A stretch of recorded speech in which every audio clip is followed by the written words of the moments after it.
Eine Weltneuheit bei Karthago mit Jan Herzog und Andreas Marein auf dem Caravan-Salon. Es ist der Aufbautag, es ist der Donnerstag, Anno Domini, 24. August 2023. Jan, ist der Andreas netter? Ja, natürlich, super nett. Warum? Weil er lustig ist, ja. Und immer was Gutes zu erzählen hat. Ja. Ja, er geht nicht zum Lachen in den Keller. Du bist ja Rheinländer. Genau, ich bin eine richtige Rheinländer Frohnatur und das lebe ich auch. Ja. So, dann komm mal links neben mich. Und wir werden mal diese rheinländische Frohnatur mal zeigen. Das ist ein Mercedes-Benz, das zeigt der Stern, der vorne drauf ist. Er hat ein Brüderchen. Genau, er hat ein Brüderchen, das wäre dann der Fiat.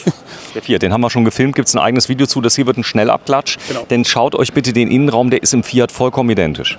Ganz genau, der ist vollkommen identisch. Eigentlich sind beide Fahrzeuge auch absolut identisch. Halt nur hier ist ein Mercedes-Benz drunter.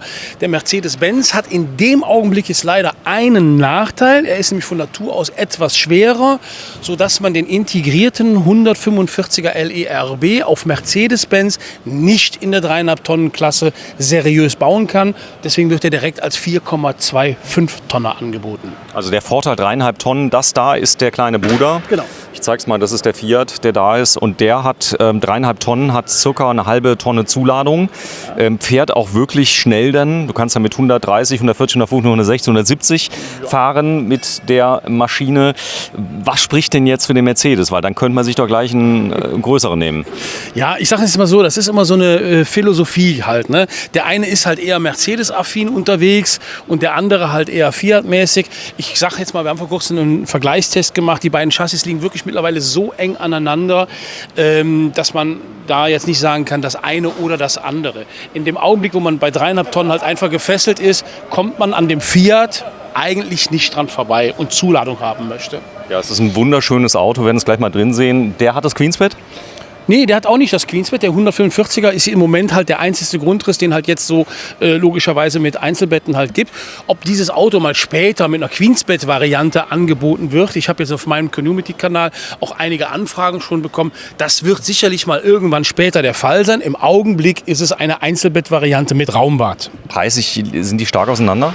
Nee, also eigentlich nicht. Also das Auto hier kostet im Grundpreis 123.000 € mit dem Fiat und mit dem Mercedes ist es unwesentlich teurer. Also schaut euch das Fiat-Video an. Da ist die Garage drin. Jan ist reingestiegen, mal kurz im Schnelldurchlauf. Wir haben noch 6 Minuten. Jan, öffne bitte die Garage und steig mal rein. Ja, ja, bitte sei so lieb. Sie hat mich nicht sofort verstanden. Ist noch abgeschlossen, ja. Ja, sollen wir mal schnell auf die andere Seite? Wir gucken mal auf der anderen Seite. Ja, hier ist offen. Hier ist er offen. Denn die Garage ist nämlich gewachsen. Das hat einen Grund. Genau, die Garage ist gewachsen. Die hat also jetzt eine Breite von 1,35 Meter. Jetzt nehmen wir natürlich diesen Treppenaufstieg und die Leuchten nehmen wir jetzt einfach mal raus. 1,35, weil wir haben ein neu geformtes Heck. Das ist jetzt ähnlich dem E-Line, C-Line und S+. Und dadurch, dass das Heck eben nach außen jetzt gewölbt ist, bekommen wir im Innenraum, das heißt also für den Möbelbau wie auch für die Heckgarage, ich sag mal um und bei 10 Zentimeter mehr Platz. Und das hat es uns halt eben ermöglicht, im Innenraum nochmal komplett die Möbelgeometrie anzufassen und auch so ein Raumbad hinzukriegen. Also Fahrräder kriegst du hier locker vier E-Bikes rein, ne? Ganz, ganz locker. Genau, die Garage ist auch mit 250 Kilo beladbar. Sprich, also auch ein Motorroller, den könnte man hier reinstellen. Ja. Der ist sehr tief. Nochmal nicht verstanden? Der ist sehr tief. Wie meinst du sehr tief? Zum Laden. Also das heißt, du kannst sehr, sehr bequem beladen. Ach so, das meinst du jetzt, ja natürlich. Der steht natürlich jetzt hier im Messebetrieb, steht er auf diesen Böcken drauf und ist aufgebockt. Normalerweise ist der deutlich niedriger hinten. Ich kann dir jetzt die Höhe vom Boden bis zur Einstiegskante, das kann ich jetzt nicht sagen. Das ist ein Maß, das habe ich echt nicht im Kopf. So, und wir gehen mal rein, dass wir das ganze Auto mal sehen. Und das Cockpit Mercedes-Benz, Genau, richtig. da haben wir es. Ganz kurz, wenn ihr mich gerade nach rechts lasst. Da ist es, und das ist der Hauptunterschied. Das heißt, du hast das Cockpit von Mercedes, genau. Das andere Cockpit von Fiat, die Breite, Länge, alles identisch. Absolut alles identisch. Bei Mercedes-Benz kommt das Auto ungefähr noch mal 8 bis 9 Zentimeter, wird es halt höher, weil der Mercedes vorne auf der Vorderachse etwas höher halt gebaut ist. Ansonsten ist das Fahrzeug sonst identisch. Und der Mercedes ist immer ein ganz kleines bisschen länger, weil der Mercedes-Benz vorne, ich sag mal, diese Nase, das Gesicht etwas weiter ausgearbeitet hat. Ne? Also ich fasse mal zusammen. Der Fiat 3,5 Tonnen, das heißt, du hast den Vorteil bei dem Fiat, dass du den mit dem B-Klasse-Führerschein fahren kannst. Geht mit Mercedes nicht, aber du fährst hier ein kleines, leichtes, sparsames Fahrzeug mit irre Zuladung. Ja, richtig, genau so ist es. Du hast es auf den Punkt gebracht. Also dieses Auto jetzt hier, der hat eine Zuladung von und bei eine Tonne, wenn du den auf die... Eine Tonne. Wenn du den auf 4,5 Tonnen dann auflastest, 4,25 hat er ja ab Werk, den kannst du nochmal auflasten. Das ist eine reine papiertechnische Auflastung, also das Auto nicht angepackt und dann hast du fast eine Tonne Zuladung. So, großes Mercedes-Benz User Experience System ist drin. Das ist ja mittlerweile in allen Fahrzeugen. Ist auch den amerikanischen Geschmack geschuldet. Die Fahrzeuge der Sprinter in Amerika ein Riesenerfolgsmodell, gerade im Caravan- und Campingbereich. Und das MBUX in dem Fall eigentlich Pflicht. Und das macht Mercedes besser als Fiat, muss man schon sagen. Integration vom neuen System bei Fiat sehr gut. Ja. Also auch sehr gut, aber hier ist alles von Hause Mercedes-Benz. Ja. Du bist großer Fan. Ja, ich komme von Mercedes-Benz, das kann ich natürlich nicht verheimlichen, dass ich dann natürlich persönlich immer zu Mercedes-Benz tendieren würde, aber der neue Fiat, muss man echt sagen, der ist fast auf Augenhöhe unterwegs. Es gibt einen großen Vergleichstest bei uns auf dem Kanal, der geht, glaube ich, nächste Woche geht der online.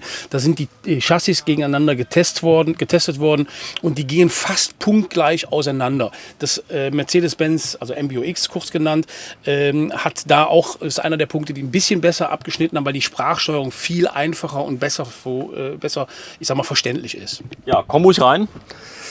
Am besten gehst du mal nach hinten. Er filmt ein bisschen Making-of, oder? Du musst die Kamera holen. Ja, geh sie mal holen, dass wir die haben. Der Kameramann ohne Kameramann heute. So, Schnelldurchlauf, 32 Zoll. Genau. Magst du mal probieren, Jan? Du hast ja eben gesehen, wie es ging. Wir machen es ganz schnell. Wir haben noch... So, wir haben noch 1,5 Minuten. Du drückst einfach raus, ziehst den Fernseher rausziehen, dann gibt es einen weiteren roten Knopf, den drückst du auch und dann fällt das Fernseher. Ja, eigentlich ist der rot. Fällt er raus. Also das, Der ist gelb? Okay, das ist ein Fehler. Normalerweise ist er wirklich rot. und du hast es noch nie vorher gemacht? Nein. Okay, also das ist wirklich easy. Mach's mal zurück, dass wir das den sehen. Knopf drücken, genau. Festhalten kurz. So, festhalten. Das war auch eine Metamorphose am Vielleicht Anfang. ist der deswegen gelb, weil ein Fehler dran ist.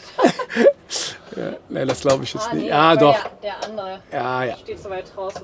Okay, Okay, gut. dann machst du es rein und schwenkst es dann wieder zurück. Genau. Okay, Kühlschrank, ein Absauberkühlschrank, ganz wichtig ist Autarkie. Ich selber fahre ja im Moment in meinem 4x4 auch einen Absauber, ganz neuen Dometic 10, aber hier haben wir die Kombi-Variante in einer Höhe. Besser kann es gar nicht sein, oder? Zum einen ausladen. Ja, super praktisch. Super praktisch. Der ist quasi auf Blickhöhe, hat nochmal ein kleines Gefrierfach hier drin. Das Gefrierfach kannst du auch rausnehmen. Dadurch erhöht sich hier nochmal in dem Bereich das Kühlschrankvolumen halt, wenn du jetzt da große Flaschen reinstellen möchtest. Und die Kühlleistung geht dann nochmal nach oben. Ne? Aber dann eben kein Gefrierfach. Also schaut euch bitte das Fiat-Video an, da haben wir alles noch mal viel detaillierter gezeigt, in einer halben Stunde sogar. Das Fahrzeug ist vollkommen identisch. Geh mal bitte kurz durch und setz dich mal aufs Bett bitte, dass wir das einmal kurz zeigen vom Raumgefühl her.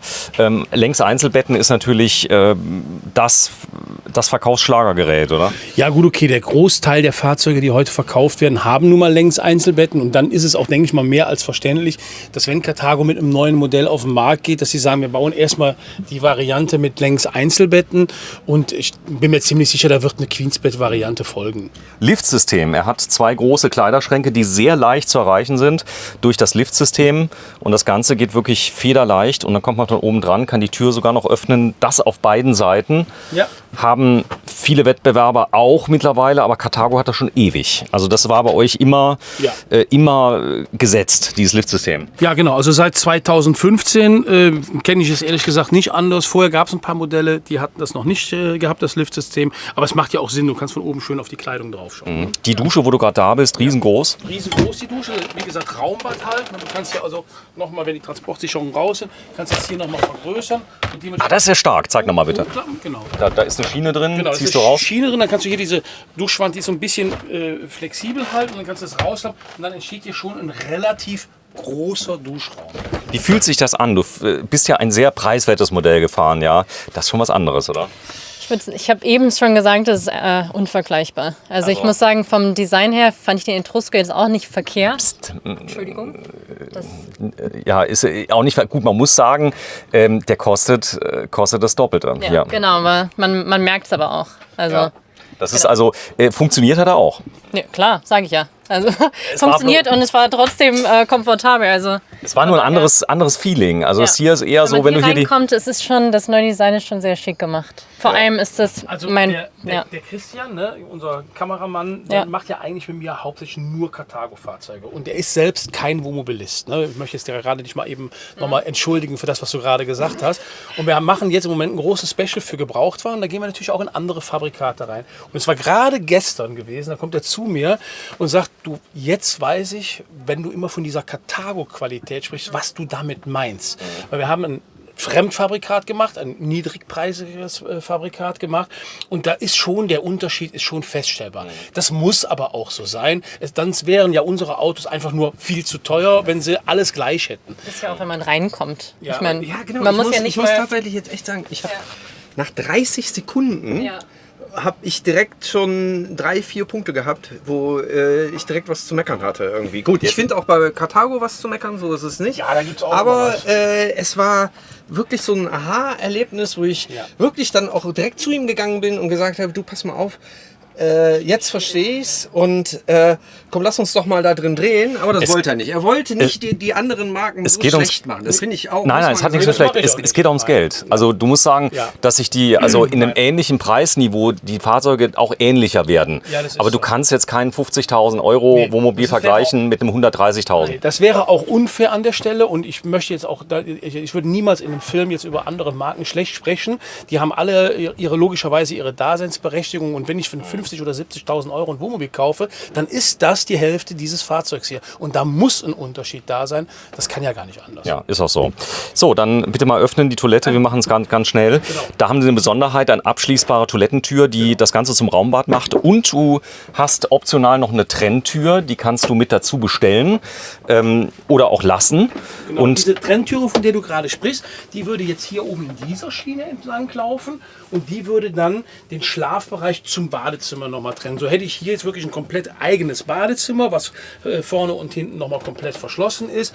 Diese Tür ist aber optional, die hat man eben aufgrund der Gewichtsoptimierung rausgelassen, weil nicht jeder die braucht. Also ich würde die ehrlich gesagt auch nicht brauchen.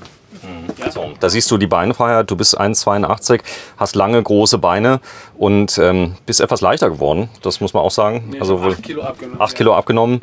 Und ist aber nur temporär, nehme ich an. Und das Ganze... Der ist so frech. Ja. Aber der weiß, wenn die Kamera läuft, dann hat er den Schutz der Zuschauer. Nee, das stimmt nicht. Der schneidet ja nie, der Kerl. Irgendwann kriege ich es mal so in die Fresse. Das ist wenn du gleich ausmachst, geht das schon los hier. Nee, komm, wir machen zu. Also, guckt euch das Fiat-Video an, da ist das Auto en Detail gezeigt. Ja. Das Ganze gibt es ab wann bei dir auf dem Hof? Ja. Eigentlich ab morgen sollte der da sein. Ich habe Anfang der Woche nachgefragt, der steht noch in Produktion. Das heißt, der wird diese Woche tatsächlich im Werk fertig. Also ich sag mal Montag oder Dienstag steht der auf dem Hof. Okay. Die Gewährleistung, wie lange ist die eigentlich bei Carthago? 2 Jahre, logischerweise auf alles und 10 Jahre auf die Dichtigkeit. 10 Jahre auf die Dichtigkeit. So, da fährt er einmal im Jahr zu dir? Einmal im Jahr kommt er zu mir zur Dichtigkeitsprüfung und Aufbauinspektion. Kostet wie viel? Ich sag mal pro Prüfung so um die 180, 200 Euro netto. Aber da findet ihr schon mal was. Also es ist bei, ich sag mal, einer gewissen Prozentzahl von Fahrzeugen wird was festgestellt, da guckt ihr nicht mal so hin, sondern ihr habt spezielle Geräte.